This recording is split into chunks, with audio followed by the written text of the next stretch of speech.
मित्रों के लिए, उन्होंने उनके फायदे के लिए बनाए थे। आज फिर किसान जब अपना शांतिपूर्वक आंदोलन कर रहा है, अपनी बात रखने के लिए वो कोशिश कर रहा है, गोलियां चलाई जा रही हैं, आंसू गैस छोड़े जा रहे हैं, ड्रोन से उनके ऊपर हमले किए जा रहे हैं, बदमाश लुटेरे शराब लेके आ गए, किसान को बदनाम करने की उनकी चेष्टा बराबर चल रही है। सबसे पहले तो मैं भारतीय जनता पार्टी के 2014 के जब मोदी जी को देश के प्रधानमंत्री का उम्मीदवार बनाया था, उनके घोषणा पत्र की बात करना चाहूँगा कि उन्होंने 2014 में अपने घोषणा पत्र में लिखा था कि किसानों की उनकी लागत का 1.5 गुना मिलना चाहिए, ये हम लोग सुनिश्चित करेंगे। 10 साल बाद में वो नहीं कर पाए। फिर देश के प्रधानमंत्री ने फरवरी 2016 में ये कहा था कि 2022 तक हम लोग किसान की आमदनी को दुगुना करेंगे। वो किसान की आमदनी आज तक दुगुनी नहीं हुई। इसी दौरान उन्होंने बीच में 3 काले कानून लाए, 15 महीने तक संघर्ष किया।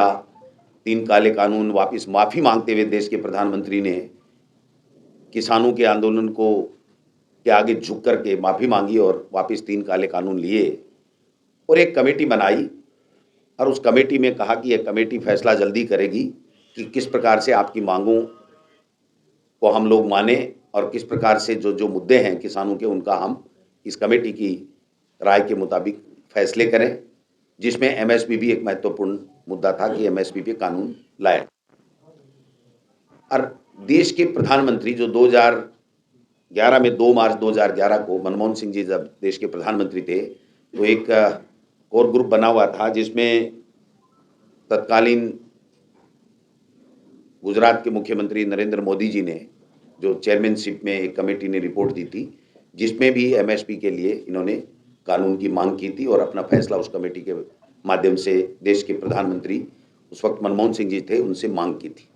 तो ये कोई भी नहीं कह सकता कि एमएसपी के बारे में किसी भी देश के प्रधानमंत्री ने पहले या बीजेपी ने किसी ने बात नहीं की हो। सब अपनी बात करते आए हैं कि भाई हम एमएसपी का कानून लाएंगे और किसान को एमएसपी पे उसकी धान का मूल्य मिलना चाहिए, ये इस तरीके की बात थी।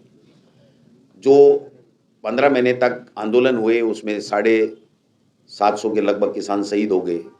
उनके लिए भी जब समझौता इनका हुआ था तो उस वक्त ये हुआ था कि हम इनके ऊपर मुकदमे वापस लेंगे जो करीब 50,000 किसानों के विरुद्ध में थे। कुछ 1-2 सरकारों ने लिए, लेकिन दूसरी केंद्र की सरकार ने न तो कोई पहल की और आज तो सब जगह तकरीबन उत्तर प्रदेश में तो दूसरी बार भी इन्हीं की सरकार है, फिर भी आज की तारीख तक किसानों के साथ में न्याय नहीं हुआ और 50,000 के लगभग किसानों के जो मुकदमे थे, उनमें से बहुत मुकदमे अभी तक भी लंबित चल रहे हैं। फिर मैं कहना चाहता हूं कि किसानों की ऋण माफी की भी बात भी थी, जिसमें 72,000 करोड़ रुपए के किसान के कर्जे माफ मनमोहन सिंह जी के समय हुए थे। तो ऐसा नहीं है कि सरकारें किसानों का कर्जा माफ नहीं करती हैं और हमने भी 16,000 करोड़ रुपए यहाँ पर राजस्थान में कांग्रेस की सरकार ने किसानों के माफ किए। जब केंद्र की सरकार ने जब मनमोहन सिंह जी थे तब कर दिए और राजस्थान की सरकार ने कर दिए, तो फिर भारतीय जनता पार्टी की केंद्र की सरकार और राज्य की सरकार किसानों का कर्जा माफ क्यों नहीं कर रही है? ये सवाल हर व्यक्ति के जहन में है कि ये इसका मतलब ये करना नहीं चाहते, ये प्रमाणित हो चुका है।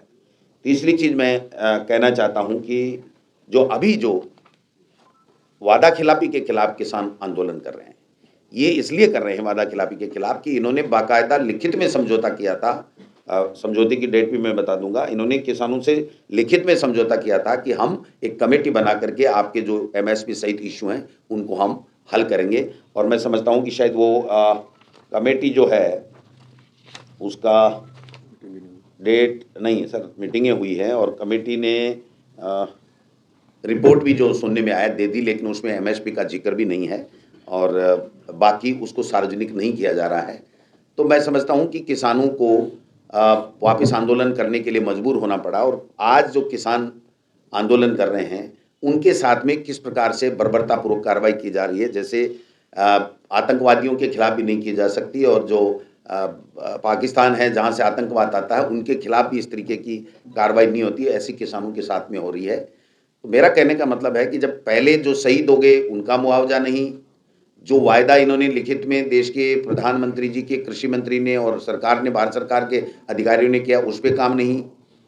एमएसपी के बारे में अब तक 10 साल में मोदी जी ने कहीं किसी तरीके का कोई एक्शन इन्होंने दिखाया नहीं, ये भी बात हम सबके सामने है। और अब तो हद हो गई, जब वो पूछ रहे हैं कि उस कमेटी का क्या हुआ, तो देश के प्रधानमंत्री या भारतीय जनता पार्टी ये कह रही है कि आनन-फानन में कानून नहीं बन सकता।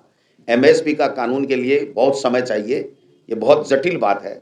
तो हम लोग पूछना चाह रहे हैं इस प्रेस कॉन्फ्रेंस के माध्यम से कि देश के प्रधानमंत्री जी ये बता दीजिए कि फिर किसान के हक का एमएसपी का कानून बनाना बहुत जटिल है और बहुत समय लगता है, तो आपने ये 3 काले कानून जो किसानों पे थोपे थे वो किसके हित के लिए बनाए थे? ये अब पूरी तरीके से स्पष्ट होने लग गया है कि ये केवल अपने चंद उद्योगपति मित्रों के लिए उन्होंने उनके फ़ायदे के लिए बनाए थे, न कि किसान के फ़ायदे के लिए।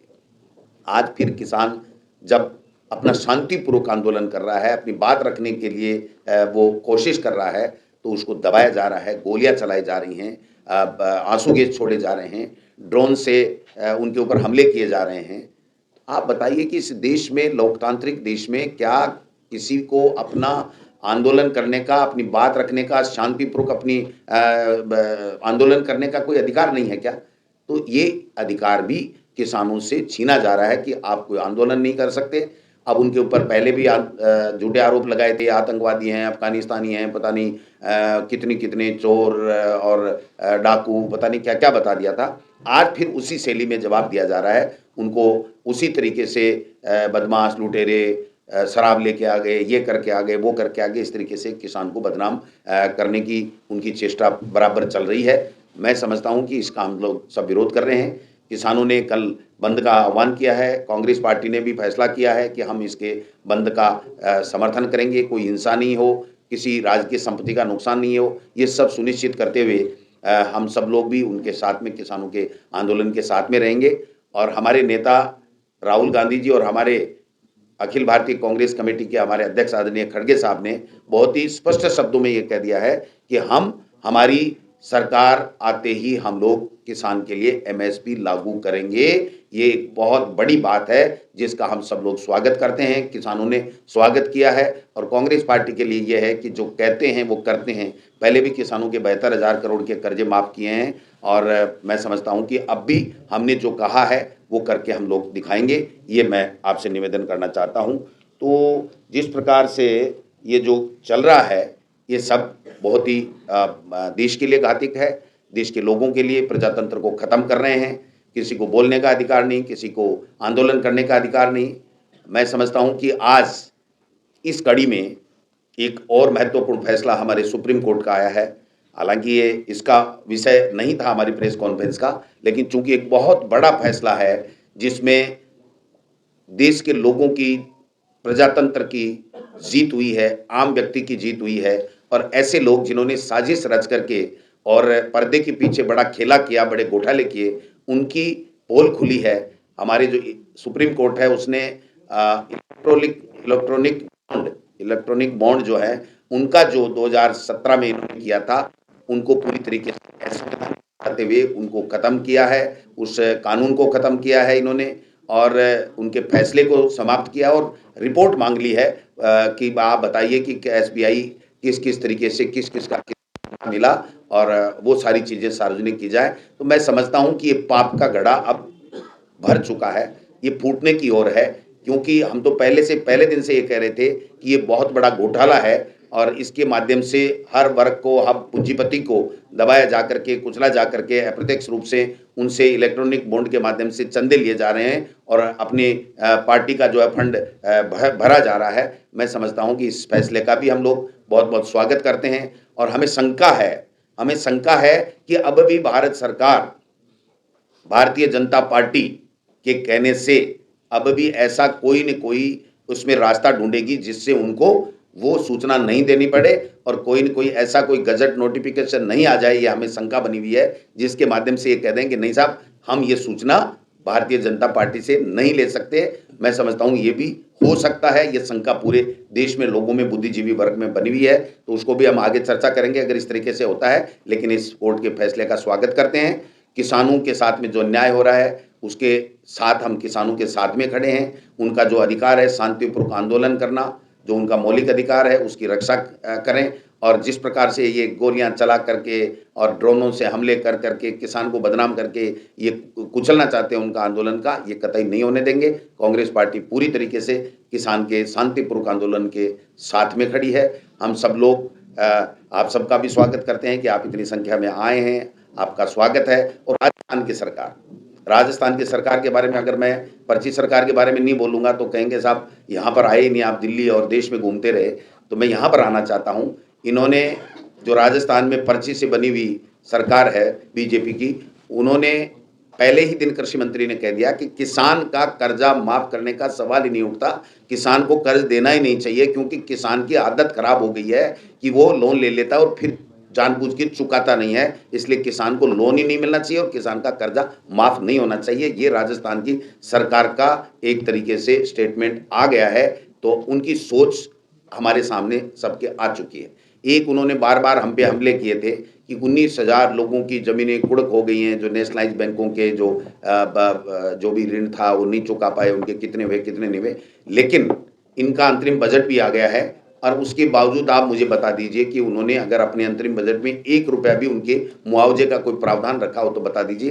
केवल बात करना, गुमराह करना, मुद्दों से ध्यान हटकाना, यही केवल बातें इनके उसमें एजेंडे में है, न कि काम की बात। मन की बात देश के प्रधानमंत्री जी करते हैं और झूठ बोलना, झूठ को 100 बार बोलना जिससे वो सब जैसी लगे, ये इस तरीके की आदत बन चुकी है। आज 2 महीने से भी ज़्यादा हमारी सरकार को बने हो गए हैं।